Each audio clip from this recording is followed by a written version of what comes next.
Hello! Hi everyone. శనగపప్పుతో అప్పాలు. దీనికోసం ముందే ఒక 10 మినిట్స్ అట్లా శనగపప్పు నానబెట్టేసుకొని, ఫ్లోర్ పిండి తీసుకొని మంచిగా ఒక స్పూన్ వరకు కొంచెం వాము, ఉప్పు, కారం, కొంచెం ఘీ కూడా రూమ్ టెంపరేచర్‌లో ఉన్న ఘీ కూడా వేసేసుకొని, ఈ మనం ముందే నానబెట్టిన శనగపప్పు కూడా వేసేసుకోండి. చక్కగా కొంచెం పసుపు కూడా వేసుకుంటే కలర్ మంచిగా వస్తుంది.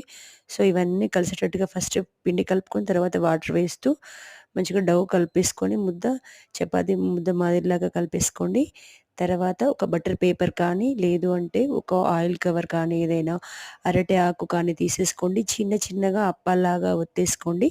ఇవేంటంటే కొంచెం మందంగా ఉంటే బావుంటుంది. అప్పాలు కదా! గారెలు కాదు కదా! సో, కొంచెం మందంగా ఉండేటట్టుగా ఒత్తేసుకొని డీప్ ఫ్రైకి ఆయిల్ పెట్టేసుకొని మంచిగా ఆయిల్ వేడిన తర్వాత బ్యాచ్‌ల వైస్‌గా వీటిని వేసేసుకోండి. చక్కగా డీప్ ఫ్రై చేసుకొని మంచి బ్రౌన్ కలర్‌లోకి రాగానే మంచిగా తీసేసేయండి.